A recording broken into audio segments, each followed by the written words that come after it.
இந்த கோடி படை வீடு அப்படின்னா என்ன? கஜலட்சுமி, தானியலட்சுமி, விஜயலட்சுமி, வீரலட்சுமி, குழந்தை லட்சுமி, ஐஸ்வர்யலட்சுமி, சந்தானலட்சுமின்னு ஒவ்வொரு லட்சுமிங்கிற மாதிரி லக்ஷ்மியை கோடியா நம்ம பார்த்தா எப்படி இருக்கும், இத்தனை அம்பாலா பார்த்தா எப்படி இருக்குனாலும் அம்பாள் அங்கே கோடி லட்சுமியா இருக்கா. கோடி படை வீடு காட்டிடும் குமரா அப்படின்னு அருணகிரிநாதரோட வசனத்திலே நம்ம பார்க்கக்கூடிய விஷயமா இருக்கட்டும். முருகனுடைய எல்லாவற்றிற்கும் மூர்த்தமான ஒரு ஸ்தலமா அந்த கோடி படை வீடு விளங்குது. அப்ப இந்த படைகள் ஏன் அறுபடையில ஒரு படையா சேர்க்கப்படலை அப்படின்னா அந்த அளவிற்கு சிறப்புகளை கொண்டு இந்த திருச்செந்தூரில் இருக்கக்கூடிய முருகனுக்கு எப்பேற்பட்ட சக்திகள் இருக்கிறதோ அந்த அதே அளவிற்கு ஆலய நிவர்த்தி தான் இதுல ரொம்ப முக்கியமானது. எனக்கு ரொம்ப பிடித்த ஆலயம் என்று அருணகிரிநாதருக்கு சொன்ன ஆலயமாக குமாரவயலூர் வள்ளி தெய்வானையோடு தம்பதி சமையரா காட்சி கொடுக்கக்கூடிய அற்புதமான திருத்தலம். உன்னை முன்னாடி வைத்து பின்னாடி நான் இருந்து கொள்வேன்னு சொல்லுகின்றது. அந்த அமைப்பு அப்படியே இந்த கோவில்ல இருக்கும். முன்னாடி சிவபெருமான் இருப்பாரு, கடைசியாக பின் சன்னதியில் முருகப்பெருமான் காட்சி கொடுப்பார். எப்படி காட்சி கொடுக்கிறாருன்னா அப்படியே உருவமா காட்சி கொடுக்கிறாரு. அப்படி அந்த ஜோதி வடிவில் பார்த்த அருணகிரிநாதருக்கு வாய் மணந்து 18 திருப்புகளை பாடுகிறார். முதல்ல இல்லாதப்பட்ட மக்களுக்கு முருகனுக்கு பூஜை செய்து அது பிரசாதம் கொடுத்த பிறகுதான் இன்று மற்றவர்களுக்கான பூஜையும் பிரசாதம் வழங்கக்கூடிய ஒரு அற்புதமான ஆலயமாக, ஏழைகளுக்கு பிரதான ஆலயமாக, எந்த விதமான நுழைவு கட்டணமும் இல்லாத ஆலயமாக.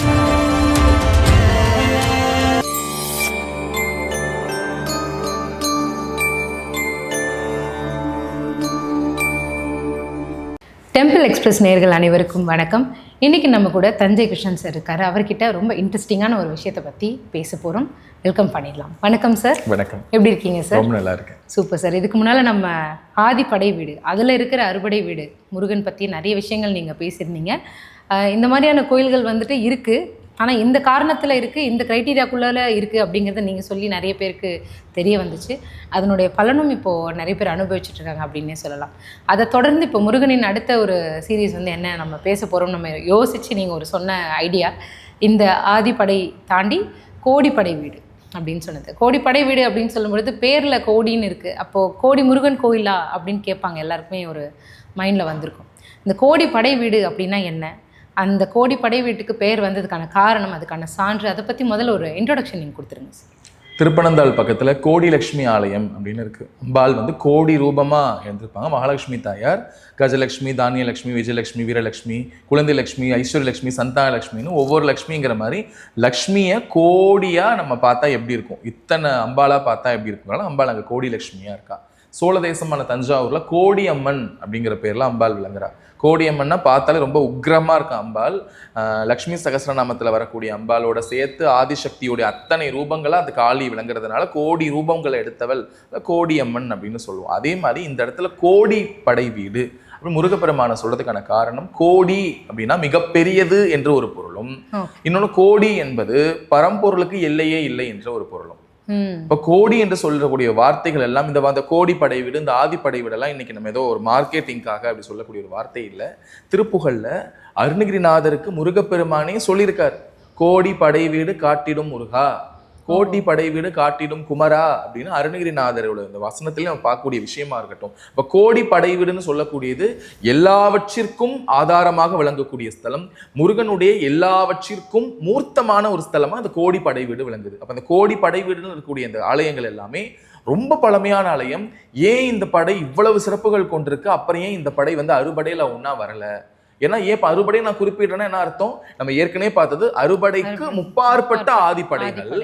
இந்த படைகள் ஏன் அறுபடையில ஒரு படையா சேர்க்கப்படலை அப்படின்னா அந்த அளவிற்கு சிறப்புகளை கொண்டு கிட்டத்தட்ட அறுபடைக்கு நிகராக இருக்கக்கூடிய கோவில். அதுவும் அறுபடையிலேயும் நம்ம ரொம்ப குறிப்பிட்டு சொல்லக்கூடிய சூரனை சம்ஹாரம் செய்யக்கூடிய திருத்தலமா நம்ம வந்து திருச்செந்தூரை சொல்லுவோம். அப்படி இந்த திருச்செந்தூரில் இருக்கக்கூடிய முருகனுக்கு எப்பேற்பட்ட சக்திகள் இருக்கிறதோ அந்த அதே அளவிற்கு அவரை தாண்டிய சக்திகள் கொண்ட ஆலயமாக இந்த ஆலயம் திகழ்கிறது. அதுவும் இந்த கோடி படைவில் வரக்கூடிய ஒவ்வொரு ஆலயமே இப்போ நேர்கள் பார்த்துட்டு இருப்பாங்க.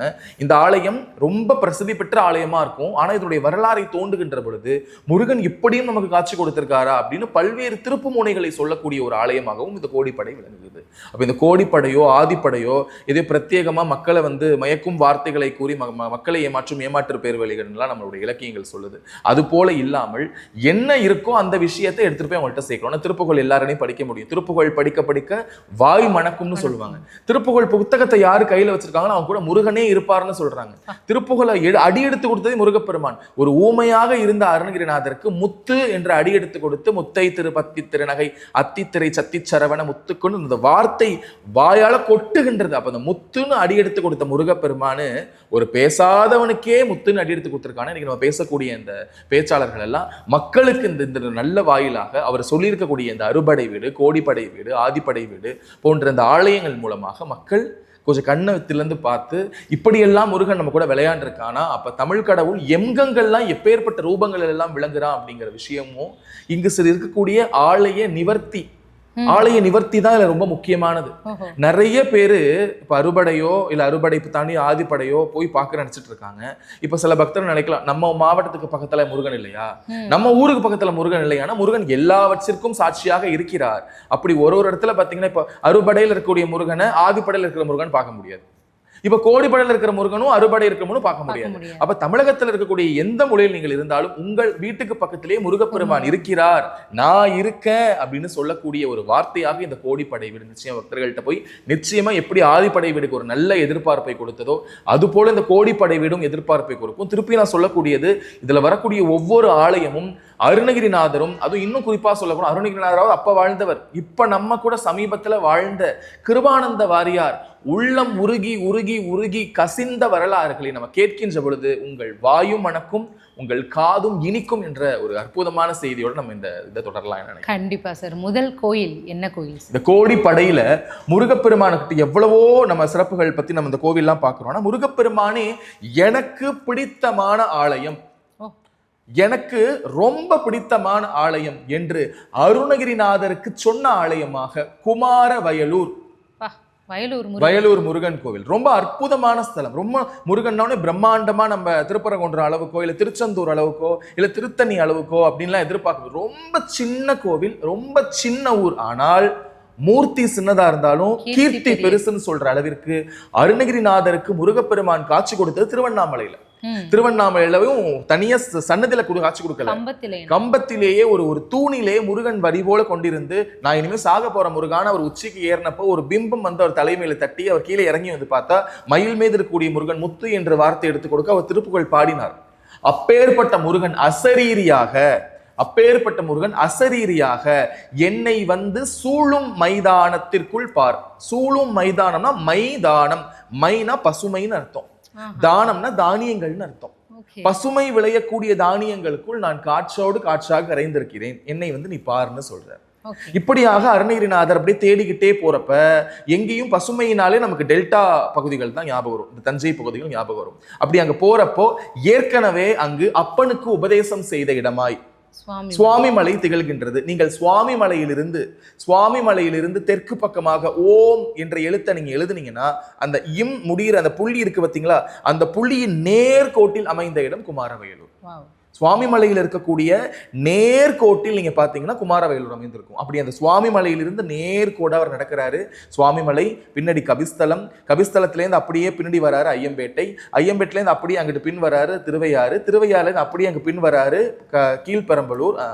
கீழப்பள்ளூர்னு ஒரு ஊர். அந்த கீழப்பள்ளூர்லேருந்து லால்குடி திருமலபாடியிலே திருச்சி போறாரு. இந்த பாதைகளை திருப்புகள்ல அவர் குறிப்பிட்டிருக்காரு. இந்த பெயர்களே கொடுக்கல. திருவையாறுங்கிறத பஞ்சநதி ஆளும் அப்படின்னு கொடுத்திருக்காரு. பஞ்சநதினா திருவையாறு, 5 ஆறு ஓடக்கூடிய பஞ்சநதி. இப்படி சில ஊர்களை அவர் பாடலாக கொடுத்திருப்பதெல்லாம் நமக்கு கிடைத்த மோட்சங்கள். இப்படியா ஒருவேளையாக அவர் வயலூர்னு இன்னைக்கு சொல்றாங்கன்னா அதோடைய பெயர் குமாரவயலூர். குமரனாக காட்சி கொடுக்கக்கூடிய முருகன். அந்த குமரன் வள்ளி தெய்வானையோடு தம்பதி சமையராக காட்சி கொடுக்கக்கூடிய அற்புதமான திருத்தலம் இந்த வயலூர். ரொம்ப சின்ன கோவில் தான் இந்த கோவில். இந்த கோவிலுடைய ஆலய வரலாறு அப்படின்னு நம்ம சொல்கின்ற பொழுது இந்த ஆலய வரலாறுல இந்த ஆலயத்திற்கு நிறைய மன்னர்கள் திருப்பணி செய்திருக்கிறார்கள். அதுலயும் கோப்பெருஞ்சோழன், கோப்பரகேசரி, ராஜேந்திர சோழன், ராஜராஜ சோழன் போன்ற பல மன்னர்கள் எல்லாம் பல கொடையும் பல திருப்பணிகளும் செஞ்சிருக்காங்க. அப்படி ஒரு இந்த கோப்பெருஞ்சோழன் சொல்லக்கூடிய இந்த மன்னன் அப்படியே குதிரை எடுத்துக்கிட்டு, ஏன்னா எல்லாம் சோலை இல்லையா, சோலையை நம்ம நாடு எப்படி வளமா செல்வ கொழிப்பா இருக்கான்னு அப்படியே இந்த சோலையோட இந்த நாட்டை செல்வ செழிப்பா நாட்டை பார்க்க போறோம். அப்படி பார்க்கிறப்ப ரொம்ப தாகம் எடுத்திருக்கு. சரி, தாகம் எடுத்துச்சு. அந்த தாகத்தை தீர்த்து கொள்வதற்காக போனோம்னா வயலூர் பக்கம் என்ன சிறப்புனா கரும்பு ரொம்ப பிரபலமானது. இந்த கரும்பை வெட்டி அந்த சாரை நம்ம குடிச்சுக்கலாம் அப்படின்னு சொல்லி இந்த கரும்பு சுவைப்பதற்காக போறான். அப்ப ஒரு அடிக்கரும்பிலிருந்து 3 கரும்புகள் வரக்கூடிய காட்சியை பார்க்கறான். ஒரு அடிக்கரும்பு, அந்த அடிக்கரும்புல இருந்து 3 கரும்பு வந்திருக்கிற காட்சியை பார்க்கறான். காட்சியை பார்த்துட்டு ஒரு கரும்பை வெட்டினாலும் வெட்டுதான், இந்த கரும்பை வெட்டினாலும் வெட்டுதான். ஒரு கரும்பை வெட்டி ஒரு கரும்பு சாரை நம்ம சாப்பிட்றத விட ஒரே கிளையில 3 இதை வருதுன்னு சொல்லி ஒரு இதே வெட்டுறான். கரும்பை வெட்டியவுடன் கரும்பு சாறுவதற்கு பதிலாக ரத்தம் பீரிட்டு கொட்டுகிறது. அந்த இடத்துல கரும்பிலிருந்து பயந்து போய் தன்னுடைய குருவான தேகம் அப்படிங்கிற ஒரு சுவாமிகள்கிட்ட போய் சொல்லி அந்த சுவாமிகளோடு பரவட்டாரங்களோட அழைத்து வந்துட்டு பயந்துகிட்டு இந்த மாதிரி கரும்பை நான் வெட்டினேன், கரும்பை வெட்டினா ரத்தம் பீரிட்டு கொட்டுதுங்க சுவாமின்னு கேட்டப்போ அந்த கரும்பினுடைய அடிப்பகுதியில் என்ன இருக்குன்னு பார்த்தா ஏன்னா அந்த சுவாமிகள் கேட்குறாங்க. சுவாமிகள் அந்த இடத்த தோண்டி பார்த்தா சுவாமி ஆதிநாதராக சிவலிங்கம் ஒன்று இருக்குது. அந்த லிங்கத்தை எடுத்து அங்கே ஒரு சின்ன ஆலயம் நினைக்கிறான். அந்த ஆலயம் பின்னாளில் ஆதிநாதர் என்று அழைக்கப்படுகிறது. அம்பிகை பெரும் ஆதிநாயகி என்று அழைக்கப்படுறாங்க.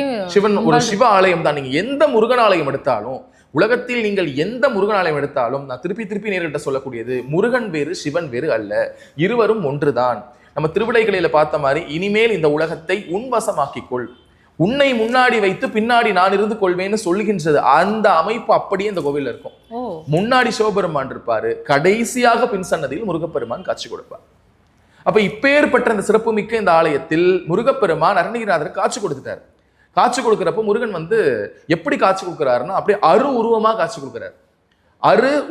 உருவம் இருக்கிற மாதிரி இருக்கும், உருவம் இல்லாத மாதிரி இருக்கும். அப்பேற்பட்ட ஒரு காட்சியை முருகப்பெருமான் ஜோதி வடிவில் கொடுக்கிறார். அப்படி அந்த ஜோதி வடிவில் பார்த்த அருணகிரிநாதருக்கு வாய் மணந்து 18 திருப்புகளை பாடுகிறான் அவர் மீது. அப்படி இந்த 18 திருப்புகளையும் பாடிய முருகப்பெருமான் மனம் குளிர்ந்து தன் கையில் வைத்திருந்த அந்த வேளால் தரையிலே ஒரு கீறல் ஒன்று கீறுகிறார். அப்படி அந்த கீறல் கீறியவுடன் அங்கு ஒரு மிகப்பெரிய ஒரு ஜுவாலை நெருப்பு எரியப்பட்டு அங்கு ஒரு மிகப்பெரிய தீர்த்தவாரி கிணறு உருவாகிறது. அந்த தீர்த்தத்திற்கு அக்னி தீர்த்தம் என்று பெயர். எந்த இடத்துல இது? குமாரவயலூரில். இப்ப அக்னி தீர்த்தம் நடந்திருக்கு இல்லையா? இந்த அக்னி தீர்த்தத்துக்கு ஏன் அக்னி தீர்த்தம்னு பேர் வந்துச்சுன்னு சொன்னா, அக்னிக்கு மிகப்பெரிய ஒரு தோஷம் இருக்கிறது நெருப்புக்கு. இந்த நெருப்புக்கு தோஷத்தை போக்குவதற்காக முருகப்பெருமான் ஏற்படுத்திய அந்த நீர்ல அவர் பூஜை செய்ததால் இது அக்னி தீர்த்தம் என்று அழைக்கப்படுவதாலும், மேலும் பின்னால ஆதிநாதர் என்று அழைக்கப்பட்ட சிவபெருமான் என்று அக்னிநாதர் என்றும், ஆதிநாயகி என்று அழைக்கப்பட்ட அம்பாள் என்று அக்னி நாயகியும் இன்னைக்கு தற்போதைய காலகட்டத்தில் இந்த ஆலயம் அழைக்கப்படுது. இந்த ஆலயத்துல நிறைய மன்னர்கள் திருப்பணிகள் செஞ்சிருக்காங்க. இப்பேற்பட்ட அந்த ஆலயத்துக்கு இன்னும் சிறப்பு வாய்ந்ததுன்னு கேட்டா, இப்ப சமீபத்துல ஒரு 100 வருஷத்துக்கு முன்னாடி கிருபானந்த வாரியார் சுவாமிகள் இந்த பெருமைகள்லாம் தெரிஞ்சு, ஏன்னா அவருடைய முழு பேரை பார்த்தீங்கன்னா வள்ளல் வாரியார் சுவாமிகள், திருமுருக வள்ளல் வாரியார் சுவாமிகள். அவருடைய முழு கோட்பாடே தமிழகத்தில் இருக்கக்கூடிய ஆகச்சிறந்த எல்லா முருகாலயங்களையும் சந்திக்கணும். இப்படி ஒரு ஆலயமா போயிட்டு வர்றாரு. இந்த ஆலயத்துக்கும் வர்றாரு. இந்த ஆலயத்துல இங்க வந்ததுக்கு அப்புறம் என்ன போட்டிருக்குன்னு சொன்னா, முருகனை வெள்ளி கவசத்தோடு பார்ப்பதற்கு 8 அணா. இப்ப 8 அணாங்கிறது எனக்கு தெரிஞ்சு ஒரு 50 பைசாவா இருக்குமா? இல்லை, எனக்கு தெரியல. அதை விட கம்மியா தான் இருக்கும். எனக்கு என்னுடைய அனுபவத்துல 8 அணா அப்படிங்கிறது எவ்வளவு ரூபாய் எனக்கு தெரியல. ஒரு 50 பைசா. 50 பைசாவே நிறைய பிள்ளைகளுக்கு தெரியுமான்னு தெரியல. ₹1 பாதி 50 பைசா, 50ல பாதி 8 அணா அப்படின்னு இருக்கலாம். இந்த 8 அணா தரிசனத்திற்காக கொடுத்தால் நீங்கள் முருகனை வெள்ளி கவசத்தில் பார்க்கலாம். இல்லைன்னா உங்களுக்கு சாதாரண முருகன் காட்சி கொடுப்பார். பரவாயில்ல, இவ்வளவு தூரம் வந்துட்டோமேன்னு சொல்லி அன்று 8 அணா என்பது மிகப்பெரிய ஒரு தொகை. அந்த 8 அணாவை முருகப்பெருமானுக்காக அருணகிரிநாதர்னு சொல்லக்கூடிய பக்தராக இருக்கக்கூடிய கிருபானந்த வாரியார் சுவாமிகள் இந்த 8 அணாவை கட்டி முருகனை தரிசனம் பண்ணிட்டு போயிட்டார். இவர் போனதுக்கு அப்புறம் இவருக்கு ஒரு கொரியர் ஒன்று வருது. அந்த கொரியர்ல பார்த்தா அந்த 8 அணா அவருக்கு திருப்பி அனுப்பப்பட்டிருக்கு. இவர் ஊருக்கு வந்துடுறாரு. இவர் ஊருக்கு வந்ததுக்கு அப்புறம் அந்த 8 அணா மணி ஆர்டர் மூலியமா வந்துருச்சு. என்னடா நம்ம தரிசனத்துக்காக கொடுத்த 8 அணா திருப்பி வந்துருச்சேன்னு சொல்லிட்டு இந்த சுவாமிகள் அந்த கடிதத்தை பிரிச்சு பார்த்தா, இந்த கடிதம் யார் எழுதியிருக்கான்னு பார்த்தா அந்த கோவிலை நிர்வகிக்கக்கூடிய பரம்பரை தர்மகர்த்தாவான ராதாகிருஷ்ண செட்டியார் எழுதியிருக்காரு. என்ன எழுதியிருக்காருன்னா, அவர் கனவுல போய் என்னுடைய கோவில் சொத்துக்கள் எவ்வளவு இருக்கு, எனக்கு மன்னர்கள் கொடுத்த கொடை எவ்வளவு இருக்கு, கஜானா எவ்வளவு இருக்கு, என்னுடைய பக்தர் கொடுக்கக்கூடிய 8 அணா தான் இந்த கோவிலை தூக்கி பிடித்து இருக்கு போதா, ஒழுங்கு மரியாதையை அந்த காசு அவன்கிட்ட கொடு. அவன் ஊரா சென்று என்னுடைய புகழை பாடி அதில் பெறுகின்ற சொற்ப வருமானத்தை எனக்கு இவ்வளவு பெரிய ஒரு தொகையா கட்டி என்னை பார்க்கணுமா? முதல்ல அதை அவனுக்கு மணி ஆர்டர் செஞ்சுட்டு என் பக்தரிடமே நீ போய் சொல், எனக்கு புதிதாக ஒரு ஆலயம் எழுப்ப அவனையும் செய்ய சொல்லு அப்படின்னு சொல்றார். இவரும் இந்த 8 அணாவை அனுப்பிடுறார். இந்த விஷயத்தை கேட்ட கிருபானந்த வாரியாரால் மனதால் ஒப்பிட முடியவில்லை. ஒரு சாதாரண எனக்கு முருகன் வந்து இன்னொருத்தர் மூலியமாக பதில் அனுப்புகின்றானா, அப்பேற்பட்ட முருகனுக்கு நான் என்ன செய்யணும்னு சொல்லி தொடர்ந்து முருகனை பற்றி சொற்பொழிவு நடத்துறார். தமிழ்நாடு முழுக்க முழுக்க முழுக்க முழுக்க பல்வேறு இடங்களில் சொற்பொழிவு நடத்தி 26,384 ரூபாயும் 90 பைசாவும் திரட்டுறாரு. நான் சொல்லக்கூடியதெல்லாம் இன்னைக்கு 26,000 ரூபாய்னா ஒரு தொகை, அவ்வளவுதான். அன்னைக்கு இருந்த காலகட்டத்திலேயே 26,384 ரூபாயும் 90 காசும். அதற்கு முருகன் ஒரு கெடு ஒண்ணு கொடுத்திருக்காரு. என்ன கெடுனா, சித்திரையில் தொடங்கி டைம் லிமிட், சித்திரையில் தொடங்கி பங்குனி உத்திரம் வரை நேரம் உங்களுக்கு. இந்த ஒரு வருடத்துக்குள்ள சித்திரையில தொடங்கி, சித்திரை தமிழ் புத்தாண்டுல தொடங்கி, நம்ம சித்திரை 1ல தொடங்கி பங்குனி உத்திரத்தன்று அவர் முடிக்கிறார். அன்னைக்கு பார்த்தா அவர் கையில் சேர்ந்திருக்கூடிய தொகை 26,384 ரூபாயும் ஒரு 90 பைசாவும். இதனோடு தன்னுடைய எதிர்காலத்திற்காக, எதிர்காலம் ஒண்ணும் கிடையாது, தன்னோட சம்பாதிக்கிற காசுல பாதி பகுதியை முருக பக்தர்களுக்காகவும் மீத பகுதியை 2ஆக உடைச்சு ஒன்று தன்னுடைய ஆலய சேமிப்புக்காகவும் இன்னொன்று இல்லாதப்பட்டவருடைய பிள்ளைகளுக்காக. அப்ப மக்களோடு மக்களாக வாழ்ந்தவர் கிருபானந்த வாரியார்னு சொல்லுவாங்க. அப்பேற்பட்ட அந்த வள்ளல் சுவாமிகள் தன்னுடைய சேமிப்பா 1,505 ரூபாய் சேர்த்திருக்காரு. இப்ப ஏற்கனவே மக்கள் கிட்ட நிதியா திரட்டின 26,384 ரூபாயும் 90 காசுகளும் இந்த 1,505 ரூபாயும் சேர்க்கப்பட்டு மொத்தமாக இந்த தொகையில ஒரு ஆலய திருப்பணி நடக்குது. அப்படி அந்த ஆலய திருப்பணி நடந்து அந்த ஆலய குடமுழுக்கு அன்னைக்கு, அந்த குடமுழுக்கு தான் இதுக்குள்ளே ரொம்ப அற்புதமான ஒரு விஷயம். குடமுழுக்குக்காக திருத்தேரோட்டம்லாம் முடிஞ்சு யாகசாகம் எல்லாம், யாகசாலை பூர்ணாவதி எல்லாம் முடிஞ்சு அந்த கலசத்தும் மேல போயிட்டு இருக்கு. இந்த கலசம் மேல போகின்ற பொழுது வானத்திலிருந்து ஒரு குரல், கிருபானந்த வாரியார் சுவாமிகள் மேலே வராமல் நான் தண்ணீரை பெற்றுக்கொள்ள மாட்டேன். அந்த குரல் எங்கேந்து வந்தது, எப்படி வந்தது என்று யாருக்கும் தெரியாது. அந்த குரலை கேட்ட உடனே அது அசரீரியா, ஏன்னா இப்ப அசரீரினா அந்த காலத்துல அசரீரின்னு சொல்லலாம், ஒரு 200 வருஷத்துக்கு முன்னாடி வந்தா அது எப்படி நம்ம அசரீரின்னு நம்ம மக்கள் எடுத்துக்குவாங்க. அப்ப அந்த அளவிற்கு திடீர்னு ஒரு குரல் வர, இவர் மேலே எழ, வானம் மும்மாறி பொழிவுன்னு சொல்லுவாங்க இல்லையா, நல்ல ஒரு வெயில் காலத்துல கும்பாபிஷேகம், திடீர்னு தண்ணீர் ஊற்றுறோடனே மேகங்கள் குடை சார்ந்த வானமே இவருக்கு அர்ச்சனை செய்கின்ற அளவுக்கு ஒரே மழை. அந்த அளவிற்கு முருகப்பெருமானுடைய மகிழ்ச்சியும் அன்பையும் பெற்றிருக்கக்கூடிய அற்புதமான திருத்தலம் இந்த குமாரவயலூர். இதுல நம்ம ஆலயத்துக்குள்ள சென்றோனே கொடிமரம், நந்திஸ்தலம், சிவபெருமான் காட்சி, பக்கத்திலே வந்து அம்பாள் சன்னதி, பின்னாடி சுத்தி வரப்போ பொய்யா கணபதி. உலகத்திலேயே கணபதிக்கு பல்வேறு பெயர்கள் இருக்கு. வாதாபி கணபதி, சித்தி கணபதி, புத்தி கணபதி, நவநீத கணபதி, ஆஷார கணபதின்னு இருக்கும். ஆனா இந்த பொய்யா கணபதி நம்ம எங்கேயும் பார்க்க முடியாது. அதாவது பொய்யா கணபதி, மனதுல எவன்லாம் கெட்ட எண்ணம் வச்சிருக்கானோ அந்த கணபதியை பார்க்க முடியாது. யாரெல்லாம் மனசுல கெட்ட எண்ணம், பொறாம இதெல்லாம் வச்சிருக்கானோ கணபதியை பார்க்க முடியாது.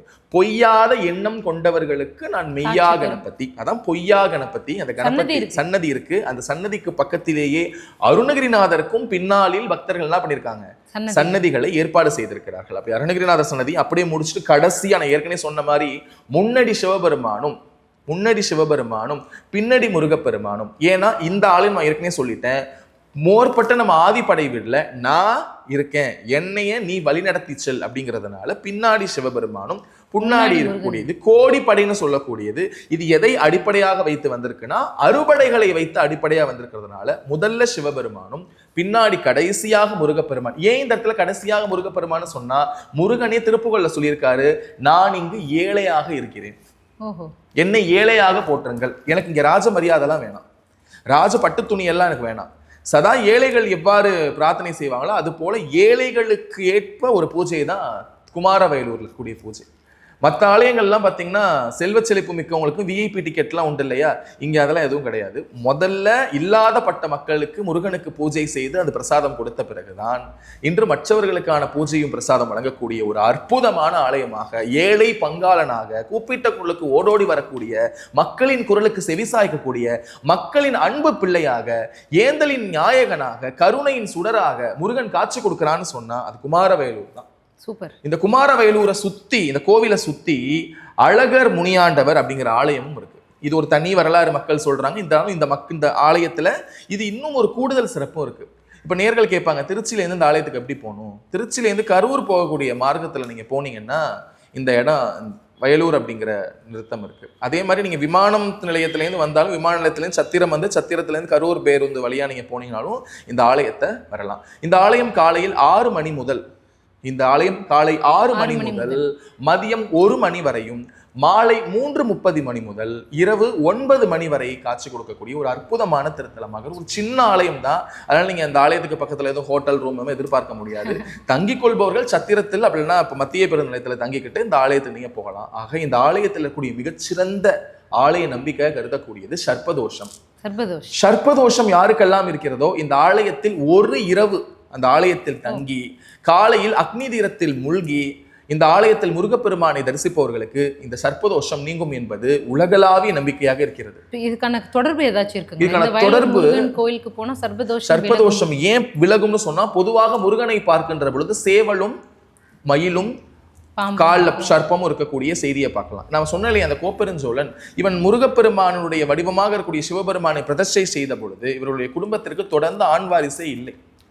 இதற்காக என்ன செய்வது என்பதற்காக அவர்களை பரம்பரை ஜோதிட நாழ்ந்ததுக்கு அப்புறம் உங்கள் பரம்பரைக்கு சர்ப்பதோஷம் ஏற்பட்டிருக்கு. எதனாலன்னா கரும்பை வெட்டினார் இல்லையா, அந்த கரும்பு என்னத்துக்கு மேல தாங்கிட்டு இருந்துச்சுன்னா நாகப்பாம்புக்கு மேல தாங்கிட்டு இருந்திருக்கு. இந்த நாகப்பாம்போடு சேர்ந்து கரும்பும் வெட்டப்பட்டதால் நாகம் சாபம் கொடுத்ததால் இவர்களுக்கு பரம்பரையில சர்ப்பதோஷம் ஏற்பட்டுச்சு. அந்த நாகம் கருவுற்றிருந்த நாகம், கருவுற்ற நாகம் மண்ணுக்குள்ள கூட சிவபெருமானுக்கு பாதுகாத்து இருந்ததுனால இவர் கரும்பை வெட்டன்னு பாம்பையும் சேர்த்து வெட்டியதால் சர்ப்பதோஷம் வந்துருச்சு. அந்த சர்ப்பதோஷத்திற்கு நிவர்த்தியாக இத்தனை தலைமுறையில குழந்தை இல்லைன்னு செஞ்சு அவங்க என்ன பண்றாங்க, இங்க இருக்கக்கூடிய முருகன் கிட்டேயே வேண்டி முருகனுடைய அருவுருவமா இருக்கக்கூடிய சிவபெருமான் கிட்டையும் வேண்டி ஒரு நாள் அந்த ஆலயத்துல தங்கி மன நிம்மதியை பெற்று காலையில் இந்த அக்னி தீர்த்தத்துல நீராடி மீண்டும் முருகப்பெருமானை சந்திக்க அந்த மாதமே மகாராணி கருவுற்று அவர்களுக்கு சுகமாக ஆண் குழந்தை பிறந்தது என்ற வரலாறும் திருப்புகழ்ல நாம் அங்கே பார்க்கலாம். அப்ப இந்த அளவிற்கு சான்று இருக்குன்றதுதான் எல்லாவற்றிற்கும் நீங்க பாத்தீங்கன்னா எல்லாமே தொடர்பு, ஒரு நிகழ்ச்சியோடு மற்றொரு நிகழ்ச்சி தொடர்பு படுத்தி வரும். அப்ப அந்த அளவிற்கு சிறந்ததாக திருப்புகழ்னு சொல்லக்கூடியது நமக்கு மிகச்சிறந்த வரலாற்று உண்மையை நமக்கு பொதிந்திருக்கு. இன்னொன்னு, ஜோதிட முறையில குழந்தைகளுக்கு 1ஆம் நிலையிலும் 10வது நிலையும் 4வது நிலையில தோஷங்கள் இருக்குன்னு சொல்லுவாங்க. 1வது நிலை 4வது நிலை 10வது நிலையில குழந்தைகள் இருந்துச்சுன்னா 1ஆம் காலம் 2ஆம் காலம் 10ஆம் காலத்துல குழந்தைங்க பிறந்துச்சுன்னா தோஷங்கள் இருக்கும். என்ன இருக்கும், மாறு சுத்தி பிறக்கும், தாய்மாமனுக்கு ஆகாது. இல்ல குழந்தை பிறக்கின்ற நேரம் தந்தைக்கு ஆகாது, குழந்தை பிறக்கின்ற நேரம் பெரியப்பாவிற்கு ஆகாது. இவர்கள் குழந்தையை பிரிந்திருக்க வேண்டும் அல்லது குழந்தையை வேறு யாரிடமாவது தத்து கொடுக்க வேண்டும். பொதுவாக மாரியம்மன் கோவில்கள்ல தான் தத்து கொடுக்கக்கூடிய வழக்கம் இருக்கும். ஆனால் இங்கு ஏழை பங்காளனாக இருக்கக்கூடிய முருகப்பெருமான், நான் ஏற்கனவே சொல்லிட்டேன், முருகன் இங்கு குமாரவயலூர் குமரனாக காட்சி கொடுப்பதால் இங்கு முருகப்பெருமான் கிட்ட இருக்க குழந்தைய முருகா இன்று முதல் இது உன் குழந்தை என்று சொல்லிவது மட்டுமல்லாமல் அவர்கள் ஏற்கனவே ஒரு பெயர்ல இருப்பாங்க.